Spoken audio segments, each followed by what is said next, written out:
Budget வந்து ஒதுக்குறாங்க. அதில் வந்து பார்த்தீங்கன்னா நம்மளுடைய சென்ட்ரல் கவர்மெண்ட் நிதிக்கும் இவங்களுக்கும் வந்து பார்த்தீங்கன்னா ரொம்ப டிஃப்ரென்ஸ் இருக்கு. இன்னைக்கு சிகரெட் நம்மளுக்கெல்லாம் நல்லதா? நல்லது கிடையாது. அப்பேற்பட்ட சிகரெட் ப்ராடக்ட்டுக்கு 60% ஜிஎஸ்டியை உயர்த்தி இருக்காரு. அப்ப விலைவாசி, அதாவது சிகரெட்டுடைய விலையை ஏறிச்சுன்னா எவனா சிகரெட் பிடிப்பானா? அதே மாதிரி டாஸ்மார்க்குக்கும் விலையை உயர்த்தி இருக்காரு.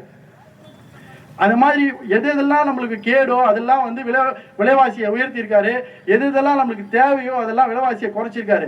இப்போ நீங்கள் சாதாரணமாக நீங்கள் வந்துட்டு ஒரு மிடில் கிளாஸ் பீப்புள், நீங்கள் உங்களுக்கு வந்து பார்த்தீங்கன்னா இந்த கேன்சருடைய மருந்து வந்து அதாவது மலிவான விலையில் எல்லாருக்குமே கேன்சர் நோயை வந்து நீங்கள் வந்து இது சரிப்படுத்திக்கலாம். அந்த மாதிரியான ஒரு விஷயத்தை வந்து கொண்டு வந்திருக்காரு. கேன்சர் மருந்துக்கு மெலிதான ஒரு விலையை வந்து கொடுத்திருக்காரு இந்த ஜிஎஸ்டியில் நம்மளுடைய பாரதிய பிரதமர். எல்லாமே மிடில் கிளாஸ்க்கு ஏற்ற மாதிரி யோசிச்சு ஒன்றும் பண்றாரு.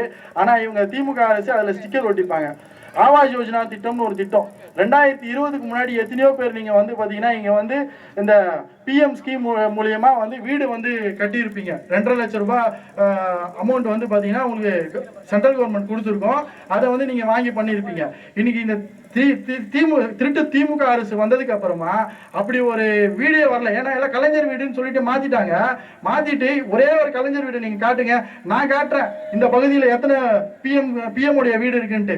என்னுடைய பகுதியில் எவ்வளவு வீடு இருக்குன்றது என்னால காட்ட முடியும். அதே மாதிரி எப்ப பார்த்தாலும் நிதி வரல, அது தரலன்னு சொல்றாங்க. அதாவது சென்ட்ரல் இப்ப நீங்க உங்களுடைய போன்ல எடுத்து மேரி பஞ்சாயத்துன்னு ஒரு ஆப் இருக்கு. அந்த ஆப் மூலியமா நீங்க போய் உள்ள போய் பாத்தீங்கன்னா நம்மளுடைய கன்னியம்மன் நகர் பகுதிக்கு ஏ பிளாக்கு எவ்வளவு நிதி ஒதுக்கி இருக்காங்க, எதுக்காக ஒதுக்கி இருக்காங்க நீங்க பார்க்கலாம். அந்த அளவுக்கு இன்னைக்கு நம்மளுடைய பாரதிய பிரதமர் வந்து ரொம்ப டிரான்ஸ்பரண்டா கொண்டு வந்திருக்காரு. அதாவது உள்ள போய் பாத்தீங்கன்னா மேரி பஞ்சாயத்து உள்ள ஆப்ல போய் பாத்தீங்கன்னா சென்ட்ரல் கவர்மெண்ட் எவ்வளவு ஃபண்ட் வந்து நம்மளுடைய பஞ்சாயத்துக்கு கொடுத்திருக்கு, தமிழ்நாட்டுக்கு இல்ல நம்ம பஞ்சாயத்துக்கு எவ்வளவு கொடுத்திருக்குன்றது நீங்க பார்க்கலாம். அதுல வந்து பாத்தீங்கன்னா 14th கமிஷன் ஒரு ஆப்ஷன் வரும். 14th கமிஷன் என்னன்னா அதுவும் சென்ட்ரல் கவர்மெண்டோடைய ஃபண்ட் தான்.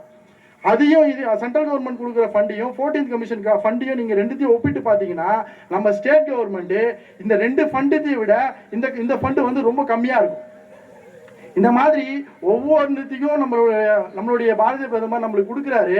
ஆனா இவங்க என்ன பண்றாங்கன்னா நம்மளுக்கு வந்து முட்டை கொடுத்துருக்காங்க, தமிழ்நாட்டுக்கு முட்டை கொடுத்துருக்காங்க, வீடு வீடா போய் முட்டை கொடுக்குறாங்க. இவங்க தான் முட்டை கொடுத்துருக்காங்க. இப்ப நீங்க நல்லா பாருங்க, 5 வருஷமா இவங்க கொடுக்காத காசை இப்ப ஏன் கொடுக்குறாங்க? எதுக்குன்னா ஓட்டுக்கு பணம் கொடுக்க முடியுமா? கொடுக்க முடியாது அப்படிங்களா? இந்த மாதிரி ஒவ்வொன்றும் இவங்க பண்றாங்க. இப்ப இத்தனை நாள் போடாத ரோடு இவங்க ஏன் இப்ப போடுறாங்க? காரணம் ஓட்டுக்கு. இத்தனை நாள் உங்களுக்கு கண்ணே தெரியாது, இப்பதான் இவங்களுக்கு எல்லாம் கண்ணு தெரியும். நம்மளுடைய சுதர்சன ஐயா வந்து எத்தனையோ வாட்டி வந்திருப்பாரு. யாராவது பட்டா கேட்டிருக்கீங்களா? இங்க நம்மளுடைய கன்னியம்மன் நகருக்கு பட்டா வேணும் அப்படின்னு யாரா கேட்டிருக்கீங்களா? இத்தனை வருஷமா ஆகுது, 5 வருஷமா ஆகுது, பட்டா யாருக்காவது இருக்கா? நம்மளுடைய என்டிஏ கூட்டணிக்கு ஓட்டளிங்க. கண்டிப்பா நம்ம பகுதிக்கு டிரைனேஜ்ல இருந்து இலவச பட்டால இருந்து எல்லாமே வாங்கி தரப்படும். சரிங்களா? இப்ப நம்மளுடைய என்டிஏ கூட்டணி சார்பா நம்மளுடைய வேட்பாளர் யாருன்னு அறிவிச்சதுக்கு அப்புறமா நம்மளுடைய வேட்பாளர் கிட்ட நம்ம சத்தியம் வாங்குறோம். ஐயா, எங்க பகுதிக்கு நீங்க வந்து பட்டாய் வாங்கி கொடுங்க, எங்களுக்கு டிரைனேஜ் இல்ல, டிரைனேஜ் வாங்கி கொடுங்க. இன்னைக்கு இந்த திருட்டு திமுக அரசு அதாவது இந்த கஞ்சா புழக்கத்தை பயங்கரமா விட்டு வச்சிருக்கு. சட்ட ஒழுங்கு வந்து ரொம்ப கேவலமா இருக்கு.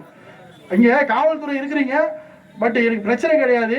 என்னன்னா நடக்கிறது அதுதான். நம்மளுடைய திருத்தணியில பார்த்திருப்பீங்க, ஒரு வடநாட்டு வாலிபரை சரமாரியா வெட்டியிருக்காங்க. எதுக்கு வெட்டியிருக்காங்கன்னா அவங்களுக்கே தெரியல. பாவம், ஏன்னா போதை அவனை வந்து ஏதோ ஒன்று பண்ண வைக்குது. இந்த மாதிரி போதைய இந்த உருவாக்கி விட்டது யாருன்னு பாத்தீங்கன்னா நம்மளுடைய டிஎம்கே ஆட்சி தான். இது போல ஒரு கேவலமான ஆட்சி இத்தனை வருஷத்துல கண்டிப்பா இல்லை.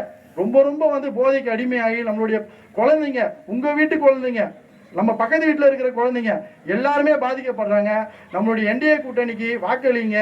அடுத்த வர ஆட்சியில நம்மளுக்கு போதை கலாச்சாரம்ன்ற ஒன்றதை சுத்தமா முழுவதுமாக இது பண்ணி, அதே மாதிரி படிப்படியா நம்மளுடைய ஒயின் ஷாப்புங்களை கம்மி பண்ணி நம்மளுடைய மக்களுக்கு நல்லது பண்ணுவோம், நல்லது செய்வோம்னு சொல்லிக்கிறேன். நம்மளுடைய என்டிஏ கூட்டணிக்கு ஓட்டளிங்க, எடப்பாடி ஐயாவை முதலமைச்சர் ஆக்குங்க. நன்றி, வணக்கம்.